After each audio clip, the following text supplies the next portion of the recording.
Je voudrais vous parler de Mars parce que Mars est un astre quand même important qui a un rôle de détonateur. Il déclenche souvent les choses. Mars représente l'énergie combative, la capacité d'action, de réaction. Donc, Mars va séjourner 7 mois dans le signe des Gémeaux. Il va y entrer là prochainement, le 20 août 2022. Je vous rappelle qu'aujourd'hui, nous sommes le 6 du mois d'août 2022. Donc, dans quelques jours, il entre en Gémeaux. Et il va y séjourner jusqu'au 25 mars 2023. Ça nous fait un séjour de 7 mois et 4 jours. C'est rare pour Mars, un si long séjour en Gémeaux. La dernière fois que ça s'est produit, c'était en 90-91. Donc, une trentaine d'années sans ce transit. Il est important parce que, pour vous, ce signe correspond à la façon dont vous gérez sur le plan matériel. Et Mars peut vous rendre beaucoup plus impulsive ou impulsif dans ce domaine. Défensive aussi peut-être, parce qu'on a besoin de défendre ses intérêts, défendre son casse-croûte, son gagne-pain. Parce que ce signe est aussi relié au travail que vous faites pour justement gagner votre vie. La source de revenus principale, ça peut être le travail, ça peut être autre chose. Mais en tous les cas, il y a là une incitation aux excès. Donc, les excès, ça peut être des excès de dépenses. Vous dépensez de façon impulsive parce que quelque chose vous plaît, vous attire, vous excite. Et ensuite, vous regrettez parce que la dépense a été soit inutile, soit effectivement excessive. Et ça peut avoir une incidence sur votre budget. Donc il faudra faire preuve de vigilance. Ça va durer 7 mois, c'est quand même assez long. Et pendant ces 7 mois, si vous faites preuve de vigilance, et si vous faites preuve surtout d'autodiscipline, parce que Mars peut représenter ça aussi, si vous faites preuve d'autodiscipline, tout se passera bien. Et au contraire, vous allez vous imposer sur le plan financier. Et vous allez obtenir des résultats tout à fait probants. Parce qu'ensuite, Mars va transiter en Cancer, et là, il sera en harmonie avec votre signe. Vous voyez, le signe du Cancer, comme le signe des Poissons, c'est un signe d'eau. Donc, il va se créer un sextile, encore une fois, c'est comme ça qu'on l'appelle, un lien d'environ 60 degrés entre votre signe, Uranus, qui s'y trouve aussi, et Jupiter aussi, qui va entrer en Taureau pendant le transit de Mars en Cancer. Parce que ce transit va commencer le 25 mars, bien évidemment, et il va se terminer le 20 mai. Voyez, alors que Jupiter, on l'a vu tout à l'heure, Jupiter va rentrer en Taureau le 16. Donc juste après, en fait, juste avant plutôt, 4 jours avant la sortie de Mars du signe du Cancer. Donc l'harmonie, elle est intéressante parce que le signe du Cancer, par rapport au vôtre, est relié à la notion de communication. Donc c'est votre mental. Vous avez un mental qui fonctionne à l'émotionnel. Donc vous faites partie de ces gens qu'on appelle des émotifs. Mais cette émotivité, c'est une émotivité intellectuelle. Ça veut dire que finalement, ce que vous avez envie et besoin d'apprendre, c'est ce que vous appréciez, c'est ce que vous aimez, c'est ce qui vous plaît le plus. Si on vous force à apprendre quelque chose que vous n'aimez pas, avec lequel vous n'êtes pas en accord, en harmonie, ça ne marche pas. Vous bloquez. Donc là, il va y avoir une augmentation de votre capacité à gérer en fait tout ce qui dépend de votre mental et de vos connaissances acquises, si vous avez des démarches à faire, si vous avez des voyages à faire aussi, si vous avez des gens à rencontrer, des gens à rencontrer pour le travail ou pour d'autres choses, cela va être intéressant parce que vous allez être plus dans la bonne gestion des relations humaines et vous allez certainement en tirer toutes sortes de satisfactions. Voilà, et si vous avez prévu un voyage pendant cette période, il est fort probable qu'il se passe plutôt bien. Après, Mars va transiter en Lion, et ça va changer quand même un petit peu. Ça va durer jusqu'au 10 juillet. Donc jusqu'au 10 juillet, Mars en Lion, signe de feu. Alors je ne sais pas si vous avez déjà essayé de mélanger de la terre et du feu, mais ça n'est pas évident, hein, à moins que ce soit un volcan, et on ne peut même plus appeler ça de la terre puisque c'est de la lave. Alors, on a ici ce qu'on appelle une quadrature, donc une dissonance. Et voilà, eh oui, ça arrive. Donc, entre le 20 mai et le 10 juillet, redoublez de vigilance, de prudence. Parce qu'en fait, Mars, en dissonance avec votre signe, va vous rendre beaucoup moins patiente ou patient. Et évidemment, cela va augmenter le risque de tension dans les relations, surtout dans les relations de proximité. Pourquoi? Parce que le Lion est le 4e signe à partir du vôtre. 1, 2, 3, 4. Il est relié au milieu familial, à votre lieu de résidence également, et aux personnes qui sont évidemment autour de vous. Donc là, il peut y avoir des incidents de parcours, des incidents diplomatiques, et également des accidents. Un accident, c'est vite arrivé. Quand Mars est en dissonance avec le signe, on a tendance à être dans la précipitation plutôt que dans la prudence. Vous voyez ce que je veux dire? Donc soyez, au contraire, soyez prudente ou prudent pendant cette période. C'est très important, ça vous évitera des querelles, des conflits, peut-être même des ruptures de lien avec certaines personnes de l'entourage proche, et peut-être des incidents aussi. Les accidents domestiques, par exemple, sont représentés quand Mars transite le signe qui, dans un thème, correspond à l'environnement familial, comme c'est le cas pour le signe du Lion par rapport à votre signe. Donc, voilà, faites preuve de vigilance et, a priori, ça devrait aller. Et même s'il y a quelques petites anicroches, ce ne sera pas très grave. Souhaitons-le, d'ailleurs. Alors ensuite, Mars va transiter, normalement, dans le signe de la Vierge.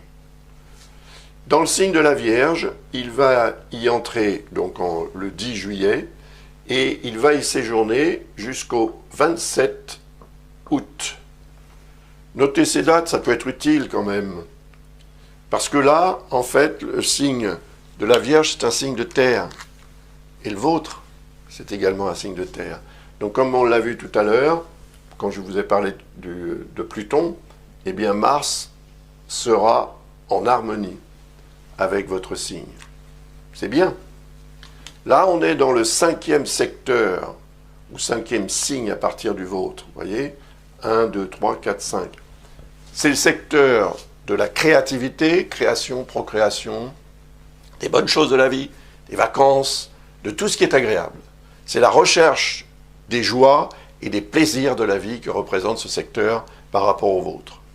Donc, lorsque Mars transite ce secteur, en harmonie avec votre signe, il augmente votre créativité, il augmente aussi vos besoins en ce qui concerne les bonnes choses de la vie, tout simplement. Donc c'est une période qui peut être très créative, si vous faites partie plutôt de ces gens qui créent. On est tous plus ou moins créatifs, mais cette créativité, elle peut être soit très personnelle, soit professionnelle, soit artistique, soit autre. Mais elle est amplifiée. Et c'est les capacités de procréation également qui peuvent être amplifiées. Donc selon votre situation et vos projets personnels, intimes, ça peut aussi être très intéressant. Après, il faut aussi considérer que le signe de la Vierge, c'est quand même le signe de la réflexion et de l'analyse.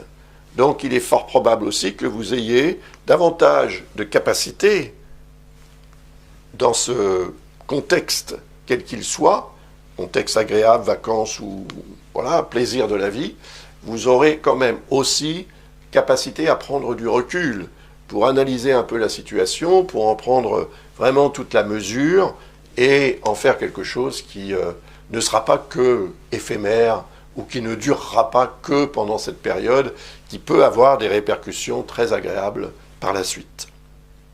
Et puis, bien sûr, Mars continue son périple et il arrive en Balance le 27 août. Il va séjourner en Balance jusqu'au 12 octobre.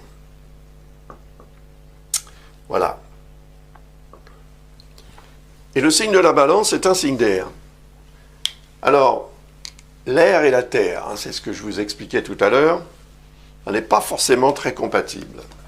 Disons que on peut les mélanger, ça c'est facile, vous bidouillez de la terre et il y a de l'air qui va se mettre dedans.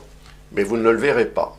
Alors que ça veut dire qu'on a ici une sorte, si vous voulez, de dissonance qui n'en est pas vraiment une, mais qui pourrait en être une si on ne fait pas attention. C'est une ligne verte, je l'ai un peu insisté pour que vous puissiez la voir. Je la trace en vert parce que c'est aussi la couleur de l'espoir. Mars, ici, transite le secteur numéro 6, le 6e signe à partir du vôtre. C'est le secteur du travail et de la santé. C'est dans ce secteur qu'il peut y avoir un petit peu de tension pendant cette période. Et il est fort probable aussi que vous ayez à prendre certaines dispositions, parce que vous allez être confronté à des situations qui vont vous inciter ou vous inviter à prendre position ou à prendre des décisions. Mais le quinconce, malheureusement, représente la tendance qu'on a tous plus ou moins à laisser faire, à attendre, en se disant ça va s'arranger tout seul. Ben, ça ne fonctionne pas toujours, ça. Donc il faudra faire preuve aussi, là, je dirais, d'autodiscipline. Et se lever dès que c'est le moment de le faire, plutôt que d'attendre un peu plus tard. Et faire ce qu'il y a à faire au moment où il faut le faire, plutôt que d'attendre un peu plus tard. Si vous recevez une facture, par exemple, ne la mettez pas dans le tiroir. Payez-la le plus rapidement possible. Ne laissez pas cette facture devenir un rappel qui peut devenir ensuite une lettre commandée, qui peut devenir ensuite un huissier. Voyez ? Donc, il faudra prendre vos responsabilités parce que ce que vous allez faire ou ce que vous n'allez pas faire, parce que vous serez peut-être un petit peu dans la paresse, si vous voulez, plutôt en train de rechercher le confort et le bien-être, que vraiment vous mettre au travail. Ça peut avoir des répercussions aussi, justement, dans l'environnement professionnel si vous travaillez, et dans les relations avec les autres, et dans les rapports aussi avec l'autorité. N'allez pas vous mettre mal avec votre chef de service ou votre patron sous prétexte que vous aurez attendu trop longtemps pour faire quelque chose qui méritait d'être fait immédiatement. Ne remettez pas au lendemain ce que vous pouvez faire le jour même. Après, Mars va transiter en Scorpion. Son transit en Scorpion va durer jusqu'au 24 novembre. Voilà. Scorpion est un signe d'eau. A priori, eau et terre, compatibles. Donc il y a une forme de compatibilité entre le Scorpion et le Taureau. C'est en fait le Scorpion est l'alter ego du Taureau et inversement. Donc il y a une compatibilité, mais il y a une opposition. Et dans cette logique-là, il y a évidemment quelque chose qui est un petit peu le reflet de vous-même. Et le reflet de vous-même, souvent, c'est votre moitié. C'est-à-dire, c'est la personne qui partage votre vie. D'ailleurs, le signe du Scorpion est le 7e à partir du vôtre. Il est relié justement à la sphère relationnelle, au couple, mais à toutes les relations importantes, partenariats, relations professionnelles, relations personnelles. La façon dont vous gérez le relationnel est très fortement influencée par l'énergie du signe du Scorpion. Donc, ça peut se passer très bien, comme ça peut se passer très mal. Et quand Mars transite le signe du Scorpion, il augmente votre besoin d'en faire un petit peu trop, vis-à-vis de l'autre ou des autres. Soit pour vous imposer, soit par rapport à quelque chose que vous auriez en tête comme ça, que vous pourriez être en train de présumer, et les présomptions peuvent être source, effectivement, de réactions contraires à vos intérêts, et peut-être aussi aux intérêts de la relation. Donc il y aura certainement des épisodes de tension, voire de conflit. N'allez pas trop loin, de façon à ce que ça ne devienne pas une rupture, que vous pourriez ensuite amèrement regretter.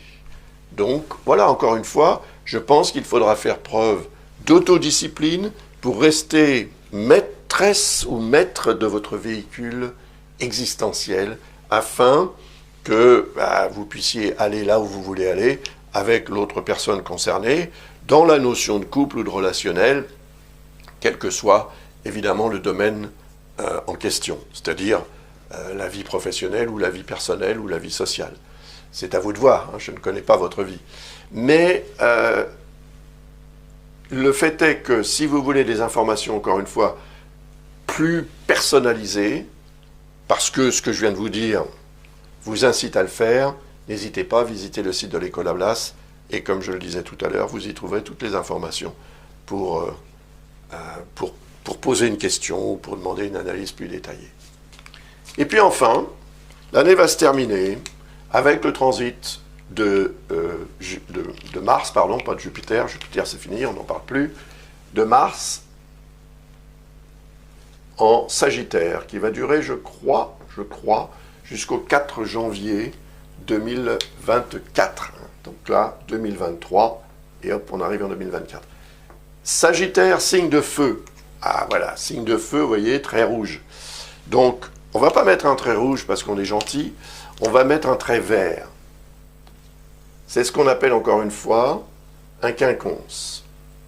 Mais là où le quinconce, ici, en balance, activait le côté aérien du signe, et donc pouvait entraîner des risques de polémique dans l'environnement, plus dans la sphère de communication avec l'entourage, et peut-être l'entourage professionnel, ou bien à propos de certaines questions de santé, parce que la santé est également représentée par le 6e secteur. Et là, on est dans le 8e. Et le 8e secteur représente votre rapport à la société d'un point de vue matériel ou financier. Donc, là encore, comme on l'a vu aussi précédemment, lorsque, par exemple, Mars transite ici en Gémeaux, il incite à la dépense. Et si, effectivement, vous avez commis des erreurs pendant cette période de transit de Mars en Gémeaux, qui est assez longue, 7 mois et quelques, du 20 août 2022 jusqu'au 25 mars 2023, eh bien, des répercussions peuvent se vérifier pendant cette période-là, du 24 novembre au 4 janvier. Voyez ? Donc, ça veut dire que ce que vous allez faire peut faire des ricochets et peut amener en fait à des résultats qui vont produire de la tension. Mais là encore, on est en présence d'un quinconce, donc on est en présence d'une configuration qui indique la tendance à laisser faire, à attendre. Et si ça devient nécessaire, il ne faudra pas attendre. Sinon, évidemment, vous risquez de le regretter. Et vous n'aurez que vous-même à blâmer. Parce que, d'abord, vous êtes prévenu, là, je vous préviens, et ensuite, effectivement, ce signe du Sagittaire, il représente aussi tout ce qui revêt un caractère officiel, administratif, juridique ou légal. Donc, ne vous mettez pas en porte-à-faux, par exemple avec le fisc ou avec d'autres personnes, avec votre banque, par exemple aussi, qui serait représentée par le 8e secteur d'un thème astral. Voilà. Alors, pour terminer sur une bonne note, il faut dire quand même que c'est plutôt une bonne année. Ce que je vous ai dit à propos de Mars, vous en tenez compte, mais ce que je vous ai dit à propos des 4 grosses planètes, là, voire la 5e, il faudra en tenir compte aussi, mais les 4 grosses, là, c'est très, très favorable quand même. Alors, je vais vous parler de Vénus, parce que d'abord, Vénus, c'est votre planète, n'est-ce pas? Elle représente le signe du Taureau. Et quand Vénus transite le signe du Taureau, où elle est chez elle, elle est évidemment très puissante. Et cette petite Vénus, c'est la déesse de l'amour. Elle représente tout ce qu'il a de bon à prendre dans la vie. Elle représente les plaisirs, les joies, la chance aussi. Et pendant une période comme ça, un artiste, par exemple, est beaucoup plus inspiré, beaucoup plus prolifique. Et quelqu'un qui va au casino, qui joue un peu, peut se voir gagner des gains très, très intéressants. Et puis, c'est dans la vie en général que la chance peut se manifester. C'est pas juste, évidemment, au casino, heureusement. Donc, il y a certainement pendant une période comme ça, des moments forts qui vont vous inspirer davantage de plaisir. Parce que finalement, Vénus va aussi augmenter votre charme, votre charisme, un peu comme Jupiter. Et ça va se produire, alors je vais vous donner la date quand même, à partir du 16 mars. Et ça va durer jusqu'au 11 avril. Donc du 16 mars jusqu'au 11 avril, vous aurez davantage de chance. Et vous aurez davantage, je dirais, de charisme et de charme. Votre vibration sera plus forte, plus agréable pour ceux qui vous entourent, etc. Donc, profitez-en. Avec modération, comme on dit, hein. Mais profitez-en, les bonnes choses de la vie, hein, ça ne se refuse pas. Après, c'est ce que vous allez en faire qui peut déterminer soit simplement une période de 3 semaines, à peu près un peu plus, de bien-être, soit des répercussions à beaucoup plus long terme. Imaginez, par exemple, vous gagnez au loto ou à l'euro-million. Ça va changer votre vie, pas que pour 3 semaines. Donc c'est un peu ce que ça peut représenter. C'est peut-être plus fort ce transit de Vénus en taureau, parce que c'est la planète du taureau, mais en général, quand Vénus transite le signe de quelqu'un, ça augmente son énergie positive et donc sa vibration personnelle pour permettre davantage de satisfaction dans toutes sortes de domaines. Et là, on est dans le domaine aussi du personnel, du privé, et c'est aussi au niveau physiologique qu'une amélioration générale de votre état physiologique se remarquera. Voilà. Ben écoutez, j'ai terminé cette analyse. J'espère qu'elle vous aura été utile, qu'elle vous sera utile tout au long de l'année. N'hésitez pas à la regarder de temps en temps. Prenez des notes aussi. Les dates sont importantes. Et le fait de vous préparer vous permettra soit de tirer beaucoup plus parti des belles vibrations, des bonnes influences, et également à vous protéger de celles qui le seront un peu moins. Voilà. Je vous remercie de votre attention et de votre intérêt pour mon travail, et je vous souhaite, avec là, beaucoup d'avance bien sûr, une très belle année 2023. Et quand je dis très belle, elle pourrait l'être, effectivement. Au revoir.